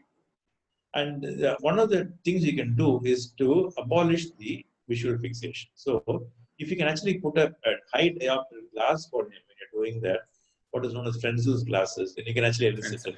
It's a very mild vertigo. Or you can just tell the patient not to fix the eye. You just ask them to keep the eye open, but keep looking around. And then again, you'll elicit nystagmus. If they fixate the eye, then sometimes a very mild nystagmus will get suppressed.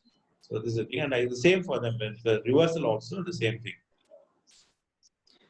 And Dr. Dharmesh, he is asking whether vertigo evaluation needs multidisciplinary approach, as you said. But who should evaluate first? Either a neurologist or a ENT surgeon? I think the general practitioner should evaluate first. Most of the tests can be done by a general practitioner. And then you can elicit to send them to whoever is your friend. If your friend is an ENT surgeon, send it to him. If he knows about vertigo, if you send it to a neurologist who is also interested in vertigo. Remember, not all neurologists or not all ENT surgeons are interested in vertigo. If there's a good friend, sometimes they may not want you to send them a patient with vertigo. So, you can send to any one of them, whoever is your friend, but you should be the person. The general practitioner, the family physician is the first person, the first stop, and he's anchor, he or she. So they should be the ones who evaluate first. Dr. Sahi from Trivandrum. In Meniere's disease, the recurrent attacks can be treated with intratympanic gentamicin? And if so, what is the dosage and how to proceed? Very good question. Intratympanic gentamicin is only treated in an otological setting. And it is only done after a thorough evaluation of the hearing. Because you have a very good chance that you're abolishing the residual hearing in that patient. So if you're giving intratympanic gentamicin, very good possibility that whatever residual hearing he has will go. Now, to do that, you must first be sure that the residual hearing is not worth preserving. It means that there is a very significant hearing loss already, and you're not going to lose much by abolishing whatever is done. And you must thoroughly counsel the patient that this is a strong possibility. So, if it is at all done, it is generally a dosage of 20 milligrams, which is given intratympanic in 2 or 3 consecutive days. Then, I wait till the patient and we inject it to the postpartum of the tympanic membrane and keep the head about 20 to 30 degrees from midnight, so that there is a tendency for the drug to go and stay near the round window. This is where it perfuses. And then wait for nystagmus to appear in this patient. So they may start up with an irritant nystagmus. But again, I'm reiterating, it is not to be taken lightly. It's for otological center, neurological center. After thorough evaluation of hearing and making sure that this patient has nothing to lose by trying whatever remaining. Thanks, sir. There are a lot of complimentary messages are coming, sir. One such from Dr. Mohit Lavania. Sir, I have heard many webinars recently on vertigo, but none like yours. Thanks for such a lucid presentation covering A to Z of vertigo in such a small time. This is the reason why they have conferred Padma Shri for you. Thank you, sir. Thank you so much. Very kind of you. Thank you. Dr. Akhil, he's asking, how do you detect an acute attack of cerebellum infarct? That's a very good question.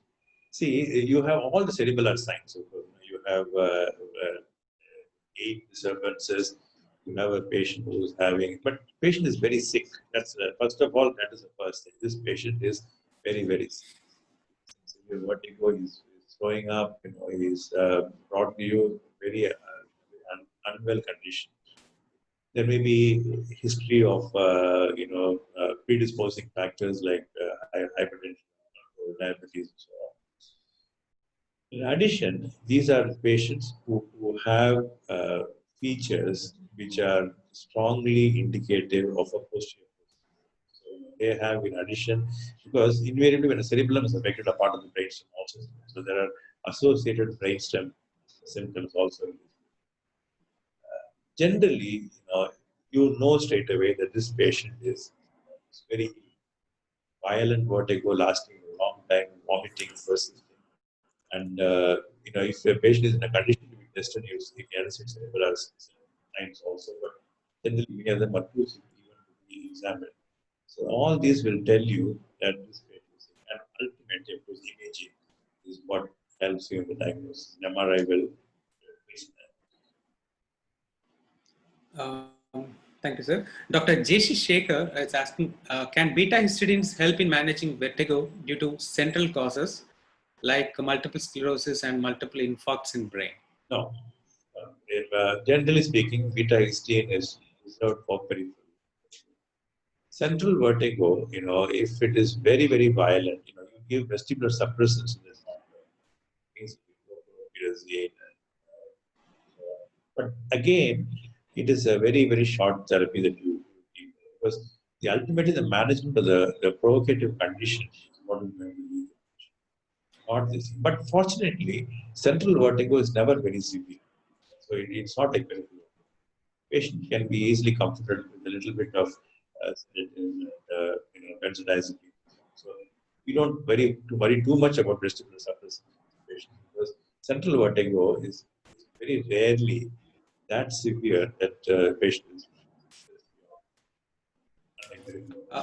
He has also asked, what's the role of cinnarizine and its combination with diphenhydramate in treatment of vertigo? It seems to be a popular combination. I generally don't like combination drugs. I don't like any combination. If you know you're going to give a drug, give a drug. Don't make a cocktail of it. That in a way indicates that you're not sure about what you're doing. So generally avoid cocktails because if there's a side effect, you don't know from which drug the side effect is coming. Generally speaking, these drugs like cinnarizine, diphenhydramate, they are reserved for an acute episode where you want to have an immediate vestibular suppression. They're not preferred for long-term usage. These are drugs which are useful in the acute phase, along with prochlorperazine. My own choice is prochlorperazine. Diphenhydramate sometimes, I also give that. Cinnarizine also, but in the acute phase, maybe for 3 days, 4 days. Long term, these are not the drugs that you would be giving. So many of them have quite significant side effects like sedation, psychomotor slowing, and things like that. With the efficiency at work or driving. And there is a question on motion sickness, especially the patient is complaining when I look outside. So how do we treat those kind of patients? Very, very good question. Motion sickness, what is the origin of motion sickness? It's a visual vestibular mismatch. That is the eye information and the ear information, the conflict. That's when you get it. Typically in a driving, the driver will never get will never get motion sickness. Driver will never get because his eyes are on the front. It is a passenger who's sitting and talking behind all that. There is a conflict because the vestibular system says that, okay, you are traveling at a rate of so many kilometers in this direction. Whereas the eye is saying, no, I'm looking at my friend and talking to the friend. There's a conflict. Similarly, in an airplane, for example, you're sitting there looking at the air hostess in front of you. The eye says, I'm looking at this very pretty lady, but the ear says, no, you're actually taking off at a 30-degree tilt towards the right, and you're going at 100 speed of 600 kilometers per hour. So this is the reason why there is a conflict, and you get this. So generally, people who are getting motion sickness on the road, tell them to sit in the front and look at the front, and not to be talking to the people at the back. Ask them to sit in the front. If you're traveling in a bus, try and get the first seat. Pay extra to the conductor and make sure you get the front seat, and keep looking in the front, not into the interior of the bus. If you're in a flight, you can't help it. You have to take vestibular suppressants before your flight. You should take about half an hour before the flight takes off, and then you're fine. Scopolamine is a very popular. I have also skin patches. So the next common question which is coming into mind is about morning sickness with pregnant woman having head giddiness and vomiting. So what is in relation? Is there any relation to the? No. The morning motion sickness. I'm sorry. The morning sickness you get in pregnancy is not vestibular. It's entirely endocrine. It's a hormone thing, and gynecologists, obstetricians are very, very expert in managing that because they are quite used to giving vestibular short-acting vesicle suppressant, and usually it is self-limiting and normal once pregnancy. It's not wasted. So Dr. Abedia is asking, what's the diuretic of your choice in venous disease, and what's the dosage and how long it will be? Yeah, you can give thiazide diuretics. It's very commonly used, or you can give dipamide. That's my choice. Dipamide is Natrix. Dipamide is my choice. Wonderful drug. It is not, it doesn't cause too much of electrolyte imbalance. Can be given long term, but generally the way I do it is I give them the acute period, alternate days, and then once it settles down, make it twice a week or 1 or 2 months, and then after that. Related to venous disease, one more question: why the low frequency is getting affected in venous disease? Very good. Because the nature of the distribution of the hearing in the cochlea is the low frequencies are towards the apex of the cochlea, and that is where the brunt of the pressure is. So if you look at the shape of the cochlea, it coils. The base of the cochlea is more to the high frequency, and the apex is more towards the low frequency, and that is where the hydrops has maximum. That's why the low frequency is first affected. Eventually, all of them will get. Dr. Govindaraj Baliga, he's asking, we get a lot of elderly patients with giddiness and 70 to 80 years plus old. And what is the treatment guidelines in those patients, with the elderly patients who is coming with giddiness? Excellent question. See, geriatric vertigo is a very common problem, and a lot of that is central actually. It's very difficult to manage. In fact, medication has very little role in these patients. Although you see, many of them are simply popping in medicines of their choice. They may be taking various medicines given by doctors. But really, what they need is vestibular rehabilitation exercise. So make them do vestibular rehabilitation exercises. A lot of them, it will be a lack of self-confidence more than even true vertigo.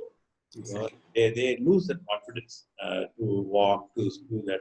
And it's very tragic because at that age, they have to be independent and ambulant and walking. So the way they gain that confidence is through vestibular rehabilitation. So these exercises are available readily. It's on the YouTube. It's everywhere. You can download it, give it to them, give them a chart, tell them to do these exercises every day. You can put them on some placebo drugs. More than that, it is the vestibular rehabilitation training which is important for their quality. So the next question is, how do we manage a patient coming with giddiness in an emergency room? What is the first thing to do, and what's the first step to evaluate? First of all, make sure that your patient is comfortable. Assess the hemodynamic status of the patient. Having done that, then the next thing, as I said, is get a quick history. That's the most important thing. Whoever is knowledgeable, get a quick history about when it started, how it started, when it was about any provocation, any vomiting associated with that, and is it going on for several hours? It's just short history, episodic, going on. So get a quick history, and after that, if it is look, open the eye, check whether nystagmus is present. If it's direction changing nystagmus, or it's a unidirectional nystagmus. Check the carotids, check the central system. This is the examination that you're going to be doing quickly in the emergency room. And then once all this is done, then you have a rough idea of what is going on. If it's a persisting nystagmus going for a long time, do the hints class test, bedside, very simple test, a lot of information, and then we'll tell you whether it's a central problem or peripheral problem. And after that, you can get the help from the appropriate specialist. These are things, and then you give vestibular suppressant drugs to make the patient and make sure that usually an injectable form they're vomiting. Give them an injectable so that they are comfortable. And then you can ask them for further evaluation. Can we do this clinical bedside test when we have given a suppressant, labyrinth suppressant? Yes, you can. You can still do it. Nystagmus may be suppressed, but still may be present. But things like test for skew, head impulses, you can still LC. LC. Dr. Akhil is asking, how do you treat a combined peripheral lesion? Combined? Peripheral lesion. I suppose he's asking whether, you know, there is more than one peripheral lesion. Is it More what than he's one peripheral lesion. Well, you know, you have to break it down. You know, you must see whether it's peripheral and central combined, or if it is only peripheral lesions. And you know, when you to make out the individual diagnosis. For example, if it is let us say a chronic otitis media with labyrinthitis with an intracranial complication, so there is a combined peripheral and a central lesion. You have to individually manage each one of them. So basically, one is a vestibular suppressants in the initial period for symptomatic management, but the diagnosis will give you what are all the problems of the patient. Each one of them may need, for example, a chronic otitis media may need surgery, labyrinthitis may need medical management, intracranial complication may need neurosurgical intervention. So it depends on what is causing what is the combination. Fine, sir. So Dr. Milind is asking, how long can we use amitriptyline in a migrainous vertigo patient? Generally, you know, in all this prophylactic medication and migraine, we give them only till we break the cluster. So, you know, if the attacks are coming, let's say 2 to 3 attacks in, you know, every week, and then the patient is distressed, you give the drug, whatever the prophylactic drug, till this cluster is broken. And then generally for another week or two in addition, then you taper off. You never stop it abruptly, you slowly taper off. And you know, so this is the idea. The idea is to give the drug so that the cluster is broken and then gradually taper off. Never abruptly, gradually, whichever drug you're on, whether it's topiramate or flunarizine, gradually taper off. So Dr. J. Prabhakaran is asking, how far useful the pyracetam and ginkgo biloba combination in case of chronic vertigo?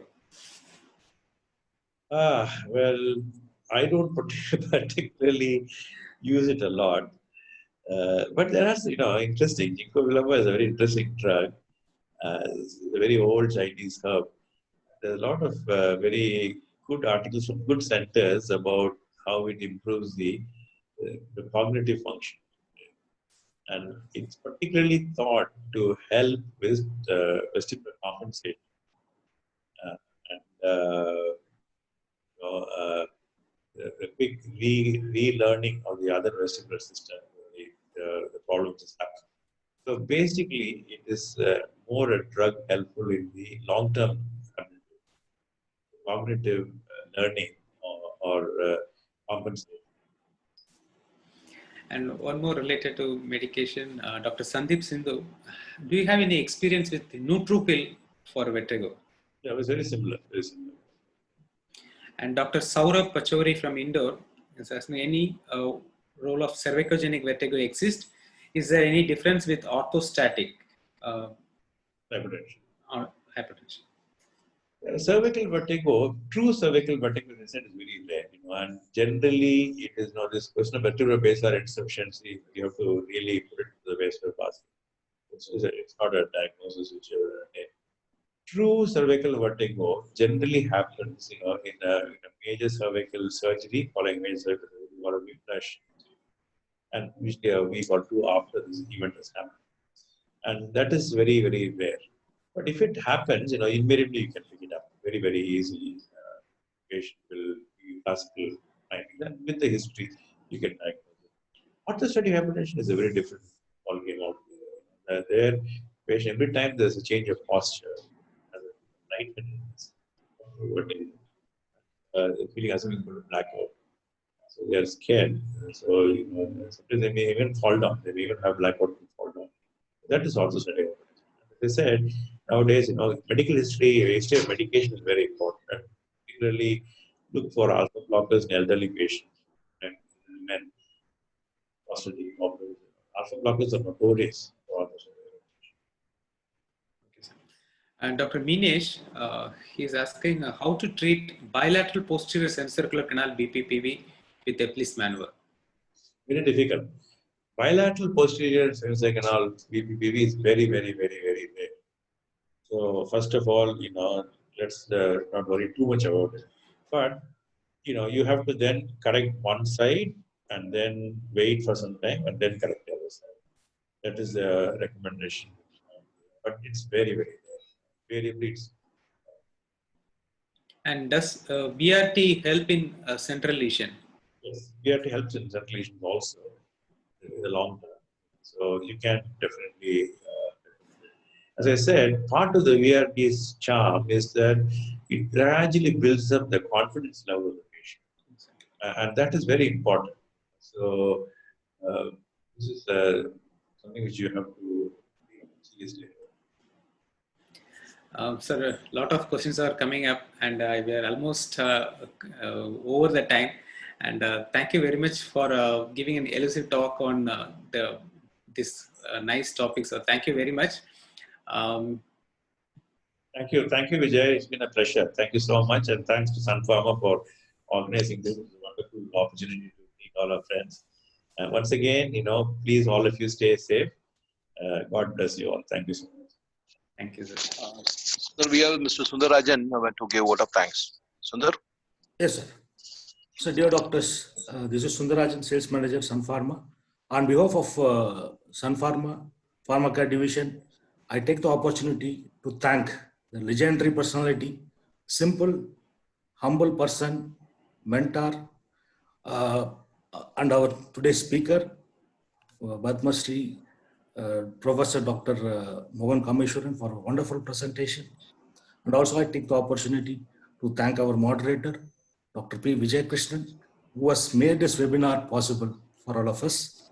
And also I thank the participants who have spent the time, that too in the Sunday morning, to enrich the knowledge. On behalf of Sun Pharma, once again I thank Betavat, OD, and Sepodum OD. The Sepodum OD is a brand, actually, is the first time in the world it has been launched. So once again, thanks for all of you. Thank you very much. Vijay, can I just say one quick word before we finish? Yes, sir. Yes, Those please, of you who are very interested in vertigo, who need to know more information, I want to recommend a book. This is a book written by Professor Rashmi Narasimhan and Sudhir Kothari. Rashmi Narasimhan is Professor of Neurology at the Neurology Madras Medical College. And Sudhir Kothari is from Pune, the Pune Neurological Center, Pune Hospital and Research Center. This is a lovely book published by Theme. It's called Vertigo Guidelines. So that is the book that I want you all to recommend. I'm not having any commissions recommendation, but it's an amazing book. Just 60 pages, very well written by both authors. A lot of contribution from very young people, neurologists. Lovely book. So try and get this book. It should be available in your so Vertigo Guidelines by Professor Rashmi Narasimhan and Sudhir Kothari. Strongly recommended if you're interested in further reading. Thank you, sir. It's available on Amazon. No? Yes, the entire session is recorded and it will be available in our website for some more time. So those who have missed the start of the meeting can always log in again and have a look. Thank you, sir. Thank you. What would be the site, sir? I mean, you can mention the site also. Sameexpertsmeet.net. Yeah. Once again, sir, thanks on behalf of Sun Pharma, Betavet, and Sepodum. My sincere thanks to Dr. Vijay Krishnan and Dr. Mohan Kameswaran, Professor Dr. Mohan. Thank you, sir. Thank you very much. Thank you. Thank you very much, sir.